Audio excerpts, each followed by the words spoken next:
The assassination drones hummed with a barely contained menace, their nanocarbon exoskeletons reflecting the harsh institutional lighting of the Galactic concordance chamber. Each drone represented a different alien species: the razor-edged Krelltax models with their plasma pulse cannons, the biomechanical Viren stealth units, and the quantum-entangled Nexus interceptors. They formed a deadly perimeter around Elena Rodriguez, a silent testament to how desperately some wanted her silenced. Elena knew the stakes.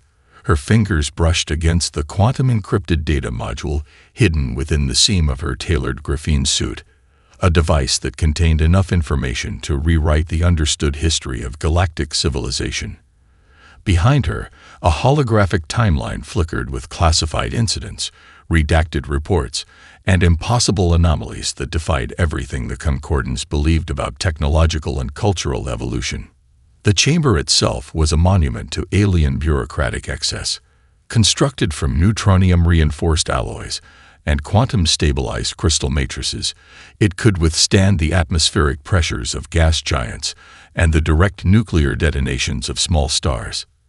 Yet today, it felt fragile. Tension crackled through the air like electrical discharge, making the normally stoic alien representatives shift uncomfortably in their bioengineered ergonomic seats. Ambassador Krellin of the Viren Collective, a being composed of interconnected silicon-based neural networks that resembled a living crystal sculpture, leaned forward. His communication tendrils vibrated with barely contained hostility. "Human Rodriguez," he clicked and whistled in the standard diplomatic communication protocol. "Your presence here is tolerated, but do not mistake tolerance for acceptance." Elena met his gaze without flinching. Her eyes, augmented with neural link implants that processed information at speeds that would make most alien computational systems look like ancient abacuses, scanned the room. Each representative carried decades, sometimes centuries, of accumulated political baggage. The Krelltax still resented humanity for disrupting their monopoly on faster-than-light communications. The Nexus Collective blamed humans for exposing fundamental flaws in their supposedly infallible predictive algorithms. A low-frequency hum began to build in the chamber, the collective telepathic resonance of the Silicon Mind delegation. They were probing, trying to read her intentions, to find some weakness they could exploit. Elena activated a micro-jamming field, a piece of technology developed by a team of human researchers who included a former coffee shop barista, 2 retired military cryptographers, and a quantum mechanics doctoral student with a notorious reputation for unconventional thinking. The assassination drones adjusted their targeting systems. Micro-laser sights danced across her body, each representing a different kill protocol from different species. The Krelltax preferred total molecular disintegration. The Viren opted for neural network shutdown. The Nexus units would likely choose complete quantum state reconfiguration, essentially turning her into a living probability wave. Ambassador Xendra of the Nexus Collective spoke next, her voice a mathematically precise modulation that seemed to bypass audio receptors and vibrate directly in the brain. "You have exactly 17 cycles to present your data before emergency protocols are initiated. The probability of your survival beyond that point is calculated at less than 0.3%. Elena allowed herself the briefest of smiles. Probability had never been humanity's strong suit. The data module in her suit pulsed almost imperceptibly. Within its microscopic structure lay not just information, but a complete reimagining of galactic understanding. Technological innovations that would make current systems look like children's toys. Diplomatic strategies that could resolve conflicts spanning millennia. Biological adaptation techniques that challenged the very concept of species limitation. And nobody in this room, not a single representative of the most advanced civilizations in the known universe, had any idea what was coming. The first assassination drone's targeting system flickered, just for a microsecond. But in that moment, Elena knew everything was about to change. The holographic display erupted to life with a violent cascade of data that seemed to breathe with its own intelligence. What appeared to be a standard presentation quickly transformed into a living, pulsing narrative of technological miracle and scientific audacity.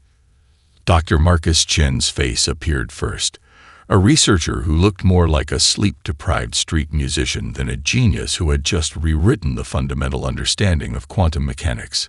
Behind him, a makeshift lab that looked like it had been cobbled together from salvaged equipment, university surplus, and what appeared to be repurposed kitchen appliances. The Omega Horizon disaster was not an accident. Elena's voice cut through the chamber like a precision laser. It was a demonstration of the most complex quantum entanglement cascade ever observed and solved. The holographic display began to reconstruct the disaster in microscopic detail. The Deep Space Exploration Vessel, a collaborative effort between 6 alien species, had encountered a quantum anomaly that should have been impossible. Previous scientific models suggested total atomic disintegration was the only possible outcome. Yet here was evidence of something entirely different.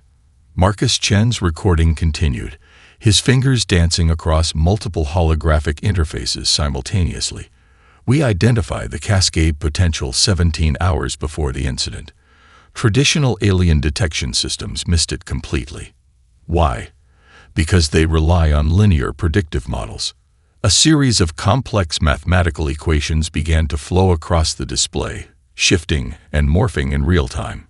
They were living equations, not static representations, but dynamic systems that seemed to solve themselves even as they were being displayed. Ambassador Krellin of the Viren Collective couldn't contain himself.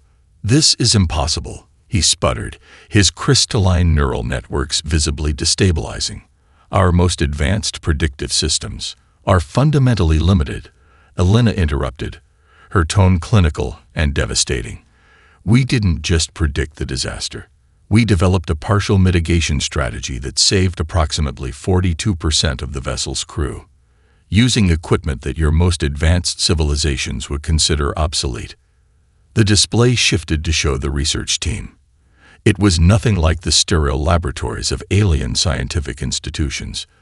2 graduate students, one wearing a vintage band t-shirt, the other with hair dyed in colors that violated at least 3 separate xenobiological aesthetic codes. A retired engineer who looked like he should be fixing motorcycles, not solving quantum mysteries. A part-time astrophysicist who seemed to be simultaneously solving equations and preparing what looked like an elaborate espresso. "The human capacity for lateral thinking is our greatest weapon," Elena continued. "Where your civilizations see barriers, we see puzzles. Where you see impossible, we see a challenge waiting to be solved."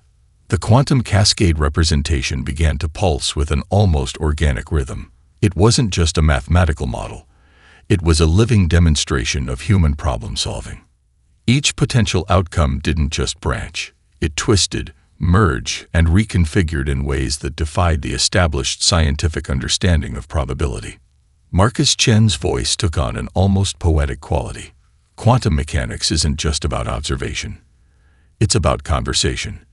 And humanity, we're having a conversation that no one else even knew was possible." The Nexus Collective representatives began to leak quantum stabilization fluid, their version of cold sweat. Their entire predictive infrastructure was built on the assumption of controlled linear outcomes. This presentation was systematically demolishing everything they understood about scientific prediction. "We didn't just solve a problem," Elena said, her voice dropping to a dangerous whisper that somehow carried to every corner of the massive chamber. "We rewrote the fundamental understanding of quantum interaction, and we did it from a converted garage, with equipment that most of your civilizations would have discarded as worthless." The final image was both mundane and terrifying. A whiteboard covered in equations, coffee stains, take-out food containers, and a half-eaten sandwich. Beside it, a team of researchers who looked more like a random collection of misfits than the most dangerous scientific team in the galaxy. The assassination drones momentarily lost their targeting lock, overwhelmed by the sheer computational complexity of what they were witnessing.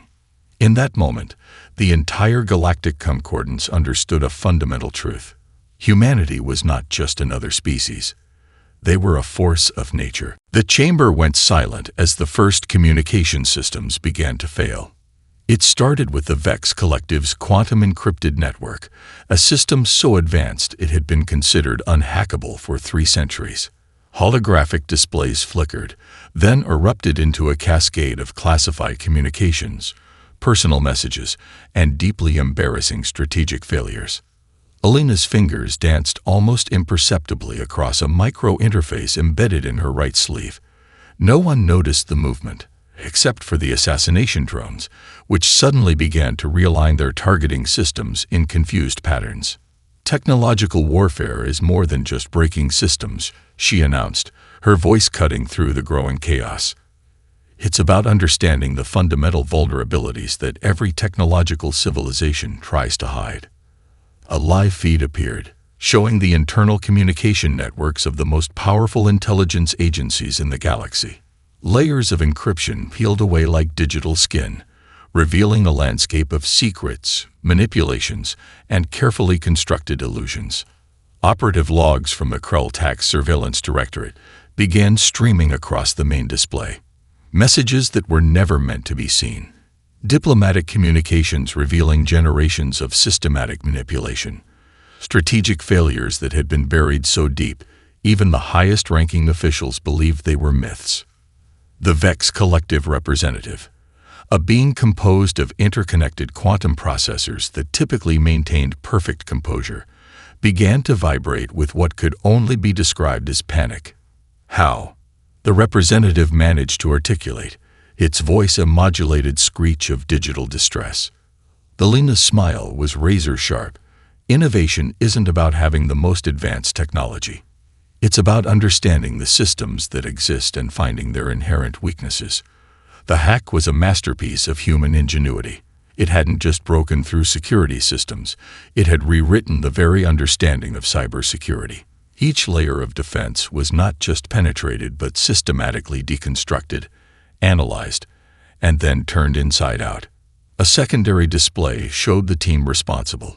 It looked more like a chaotic startup than a cutting-edge cybersecurity unit. Developers with multiple monitors, energy drink towers, and a disturbing number of vintage gaming consoles. Patches of code that looked like mathematical poetry, mixed with what could only be described as digital graffiti. Lead hacker Aria Chen, a woman who looked like she could be teaching a yoga class as easily as dismantling galactic intelligence networks, appeared on screen. "Security is just a puzzle," she said, her voice casual, almost bored. "And puzzles are meant to be solved." The Nexus Collective's communication networks began to pulse with error messages. Entire segments of their supposedly impenetrable information infrastructure started to collapse like a house of quantum cards. "We didn't just hack your systems," Alina continued, her voice a clinical dissection of technological superiority. "We reimagined the entire concept of information security." Holographic displays around the chamber began to show the progression of the hack. It wasn't a linear attack. It was a 3-dimensional probabilistic assault that changed its approach millisecond by millisecond. Traditional security algorithms tried to predict and counter the intrusion, only to find themselves outmaneuvered by an intelligence that didn't follow any established computational logic. The assassination drones suddenly began broadcasting their own internal communication logs, classified deployment strategies, personal communications between their alien controllers, strategic failures that spanned decades. No system was safe.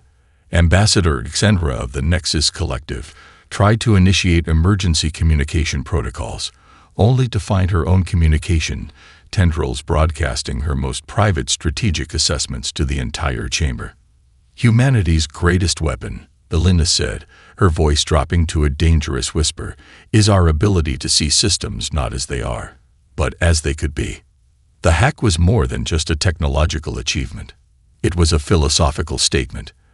Every layer of security was not just a barrier to be overcome, but a challenge to be understood, reimagined, and ultimately transformed. In the span of 17 minutes, humanity had not just penetrated the most secure communication networks in the galaxy. They had completely redefined the concept of technological warfare. The assassination drones continued to broadcast, and in the Galactic Concordance chamber, Silence was no longer an option. The diplomatic hologram materialized with surgical precision, transforming the concordance chamber into a living archive of impossible resolutions. Dr. Camille Adenauer stepped forward, a human diplomat who looked more like a wandering philosopher than a traditional negotiator.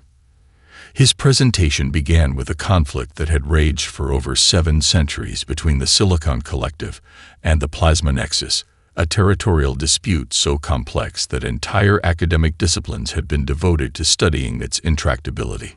Conflict is a language, Camille began, his voice carrying a weight that silenced even the most agitated alien representatives.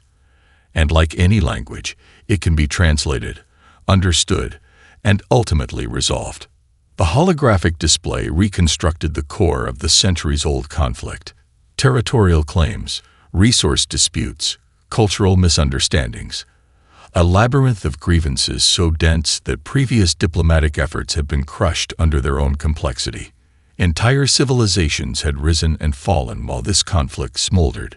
Then, impossibly, the human diplomatic team appeared, not in formal military dress or with advanced technological augmentations, but in what looked like a mix of academic casual wear and what might have been a vintage coffee shop staff meeting.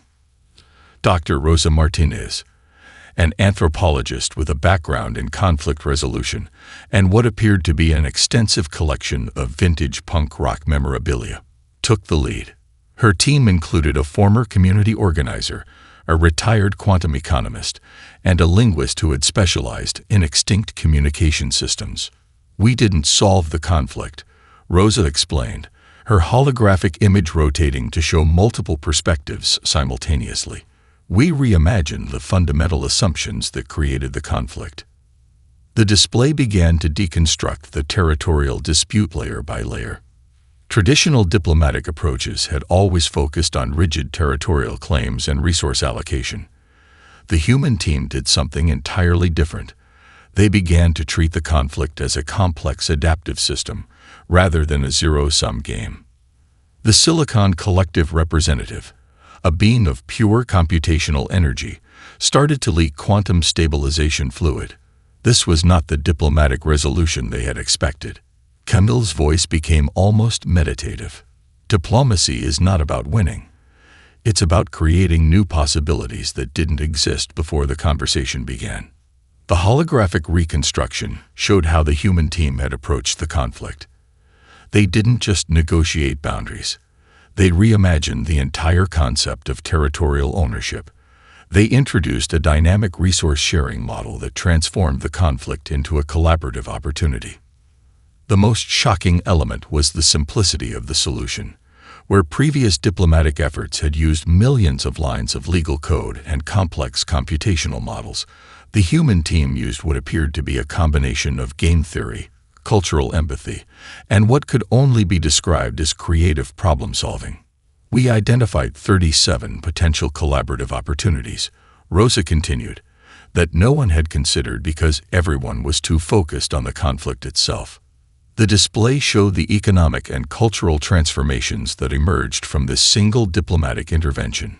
New technologies, shared research initiatives, cultural exchange programs that didn't just bridge differences but celebrated them.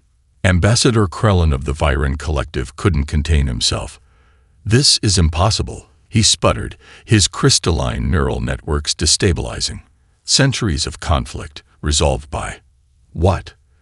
A team that looks like they just walked out of an academic coffee break." Elena Rodriguez allowed herself the briefest of smiles. Precisely. The diplomatic resolution wasn't just a solution to a specific conflict. It was a complete reimagining of how intelligent species could interact. The human team had done more than negotiate. They had transformed the very language of conflict. Holographic displays continued to show the cascading effects. Economic models that had been considered impossible began to emerge. Cultural exchanges that redefined the concept of interspecies communication. Technologies that arose from collaborative research that no single species could have developed alone. "Humanity doesn't see barriers," Camille said, his voice carrying to every corner of the massive chamber. "We see conversations waiting to happen. The assassination drones momentarily lost their targeting lock, overwhelmed by the sheer diplomatic complexity of what they were witnessing.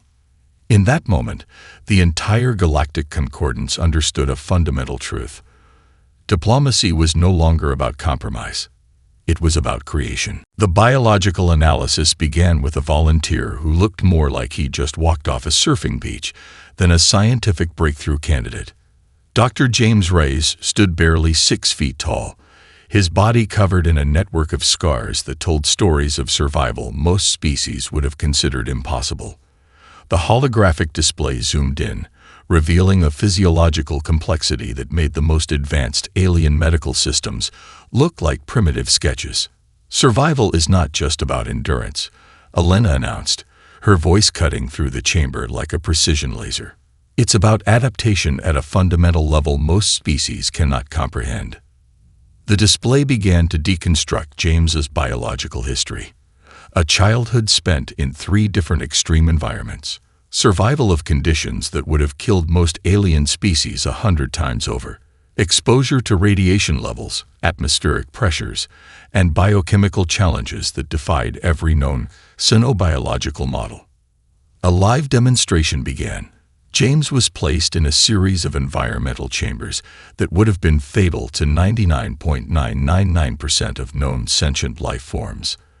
The first chamber simulated the atmospheric conditions of a neutron star's outer corona. The second recreated the biochemical environment of a methane-based toxic planet. The third generated gravitational stress equivalent to being crushed by a neutron star's gravity well. The alien representatives leaned forward, their various sensory apparatuses struggling to process what they were witnessing. Dr. Elena Rodriguez's narrative continued, clinical and devastating. Humanity doesn't just survive. We redefine the very concept of biological adaptation. James's body didn't just endure. It transformed.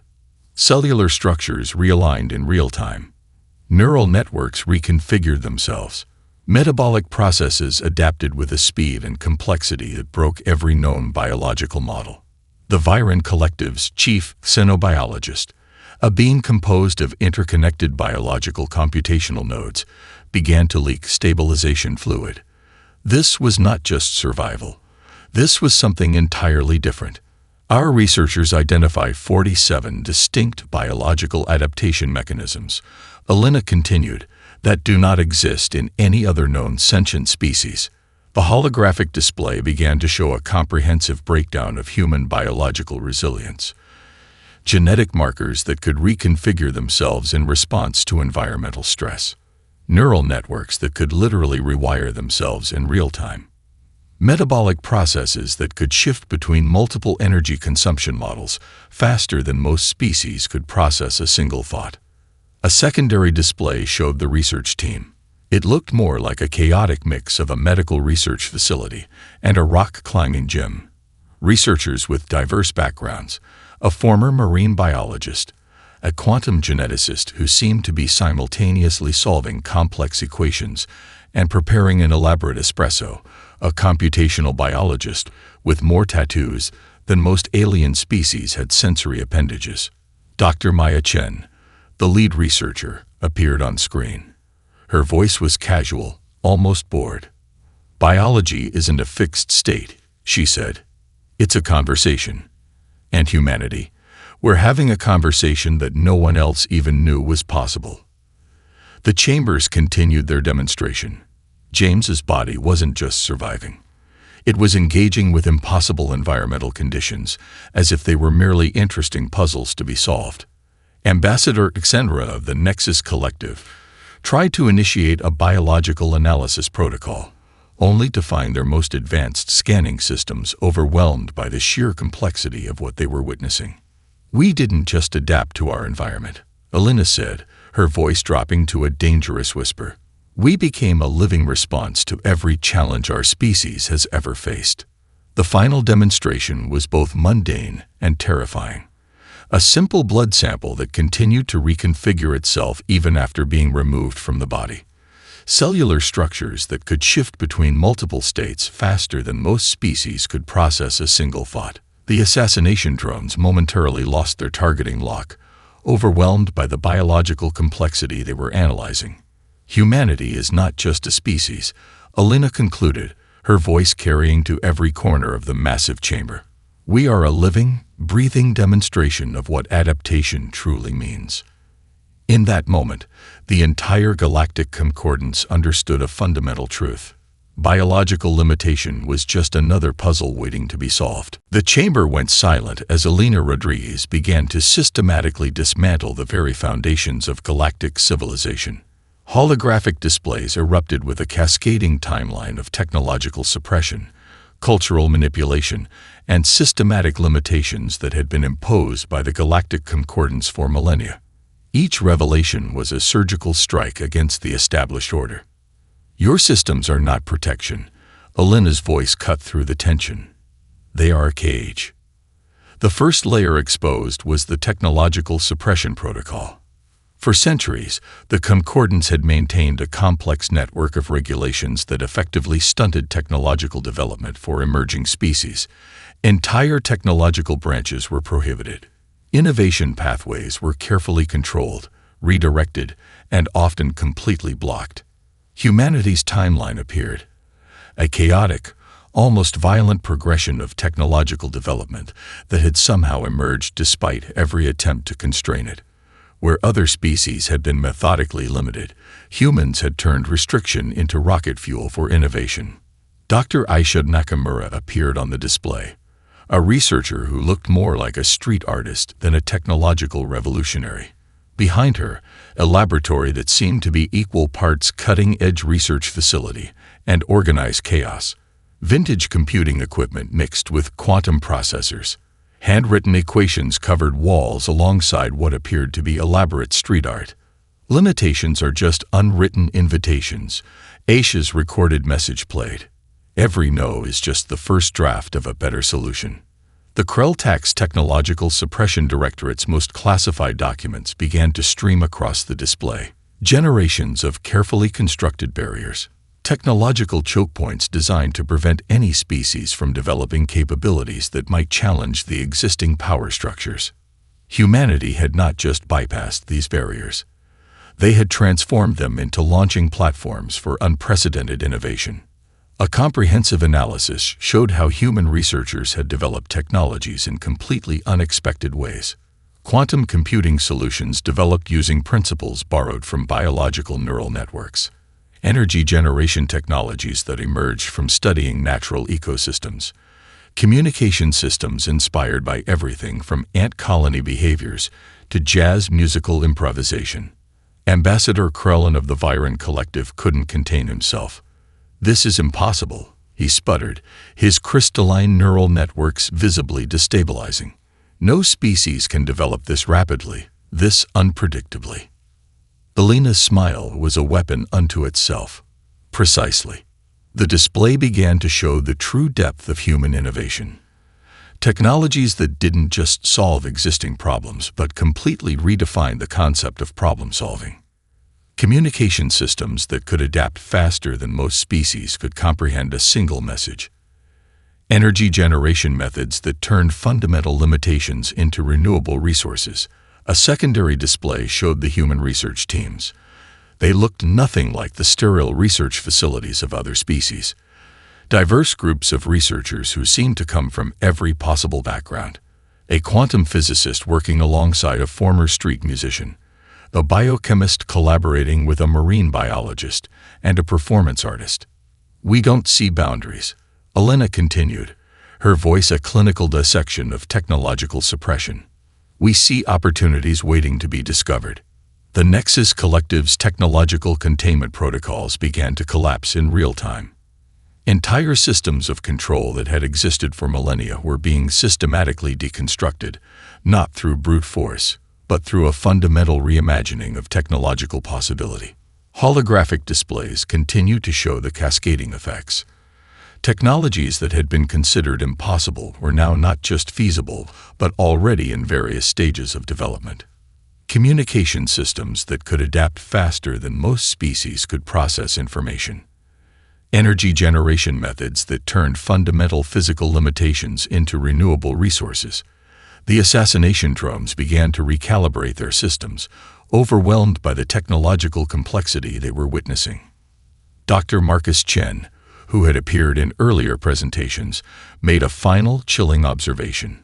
Innovation is not about having the most advanced technology. It's about seeing the world not as it is, but as it could be. In that moment, the entire Galactic Concordance understood a fundamental truth. Technological limitation was just another puzzle waiting to be solved. And humanity. Humanity was the ultimate puzzle-solving machine. The chamber was no longer just a meeting space. It had become a crime scene, where the primary crime was the systematic suppression of potential. The assassination attempt came with mathematical precision, a quantum disruption weapon that should have been undetectable, unstoppable, and absolute in its destructive potential. Elder Zexanar of the Quantum Dissolution Collective, the oldest living member of the Galactic Concordance, rose from his crystalline support matrix. His movement was a calculated strike, a weapon disguised as a diplomatic gesture. The weapon would not just kill Elena Rodriguez, it would unravel her molecular structure across multiple probability streams. What happened next would be discussed in xenobiological and diplomatic circles for generations. Elena didn't move, didn't flinch. Her eyes, augmented with neural interfaces that made most computational systems look like children's toys, tracked the weapon's quantum cascade with impossible precision. The weapon fired and stopped. Suspended in midair, the quantum disruption field began to reconfigure itself. The chamber went absolutely silent. Dr. Imani Okoro, the lead researcher in human quantum defense systems, appeared on the holographic display. She looked like she had just stepped out of a jazz club, not a high-security research facility. Behind her, a laboratory that was equal parts technical precision and creative chaos. Quantum mechanics isn't a science, Imani's recorded message played. It's a conversation. And humanity. We're having a conversation that no one else even knew was possible. The weapon began to transform. Its quantum cascade, designed to dissolve Elena's molecular structure across multiple probability streams, started to fold back on itself. Not just neutralized, but repurposed.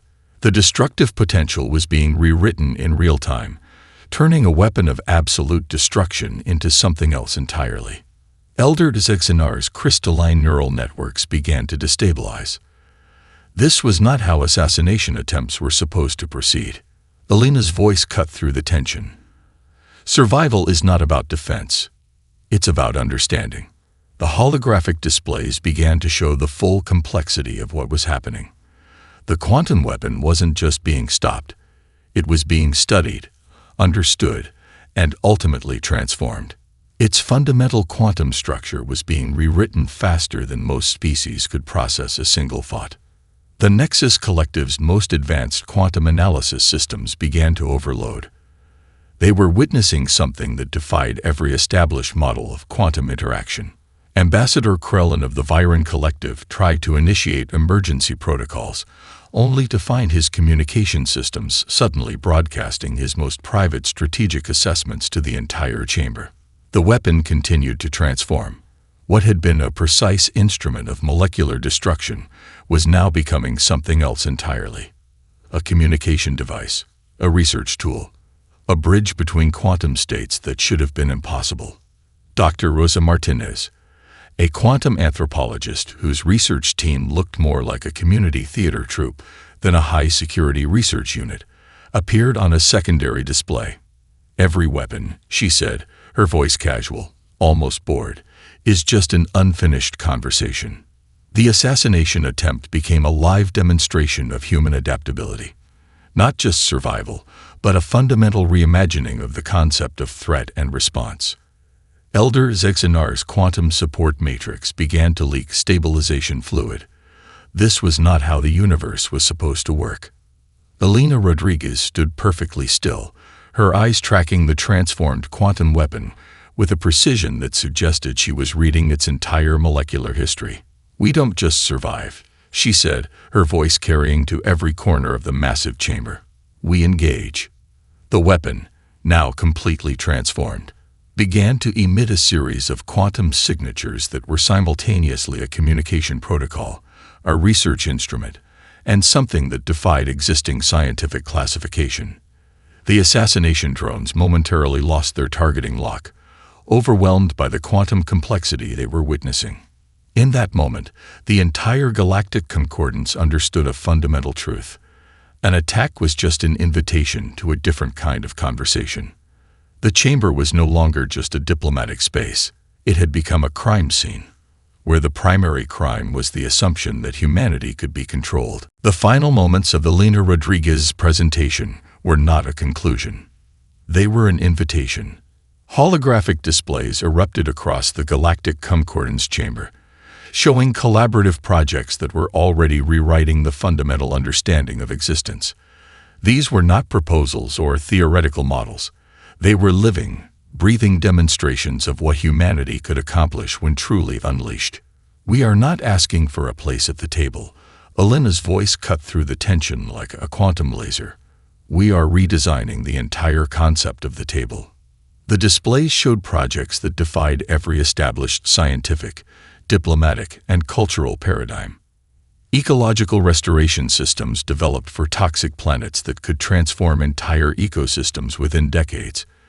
Communication protocols that could bridge not just linguistic barriers, but fundamental differences in cognitive processing. Energy generation technologies that turned fundamental physical limitations into renewable resources. Each project was a collaborative effort that looked nothing like traditional scientific research. Teams that combined researchers from different species, different disciplines, different entire ways of thinking. A xenobiologist working alongside a street musician. A quantum physicist collaborating with a marine ecosystem restoration expert. A diplomatic strategist paired with a computational artist. Dr. Camille Adenauer appeared on a secondary display, his voice carrying a weight that silenced even the most agitated alien representatives. "Collaboration is not about compromise," he said. "It's about creating possibilities that didn't exist before the conversation began." The Nexus Collective's most advanced predictive models began to collapse. These were not just projects. They were living demonstrations of a fundamental truth. Humanity did not see barriers. They saw conversations waiting to happen. Ambassador Krellin of the Viren Collective tried to interrupt, only to find his communication systems broadcasting a series of deeply embarrassing personal communications across the entire chamber. The displays continued to show the depth and breadth of human collaborative potential. A project to restore the atmospheric conditions of a dying gas giant, developed by a team that included retired miners, quantum climatologists, and a group of indigenous environmental activists. A communication system that could translate not just languages, but entire cultural contexts, developed by a team that looked more like an international improvisational theater troupe than a research unit. Elena's narrative became a surgical dissection of galactic limitations. "Your civilizations have spent millennia building walls," she said. "We see walls as unfinished bridges." The assassination drones, which had been a constant presence throughout the presentation, began to reconfigure themselves, not as weapons, but as potential collaborative research instruments. Dr. Imani Okoro, the quantum defense researcher, made a final observation that sent tremors through the entire chamber. Every limitation is just an unfinished innovation. The holographic displays began to show a comprehensive view of human potential, not as a threat, but as a fundamental reimagining of what intelligent life could accomplish. Collaborative projects that didn't just solve existing problems, but created entirely new paradigms of understanding. Ambassador Xenra of the Nexus Collective tried to initiate emergency containment protocols, only to find the entire communication infrastructure transforming around her. "We are not asking for permission." Elena's voice dropped to a dangerous whisper that carried to every corner of the massive chamber. "We are offering a partnership that will redefine existence itself." The final display was both mundane and terrifying. A simple network diagram that showed how human collaborative approaches could transform entire civilizations, not through conquest, but through a fundamental reimagining of potential. The chamber was no longer just a diplomatic space. It had become a crucible of possibility. In that moment, the entire Galactic Concordance understood a fundamental truth. Humanity was not just another species. They were a force of nature, a living, breathing demonstration of what happens when limitation meets imagination. The silence was not an ending. It was the beginning of something entirely new. Humanity had arrived, and the universe would never be the same.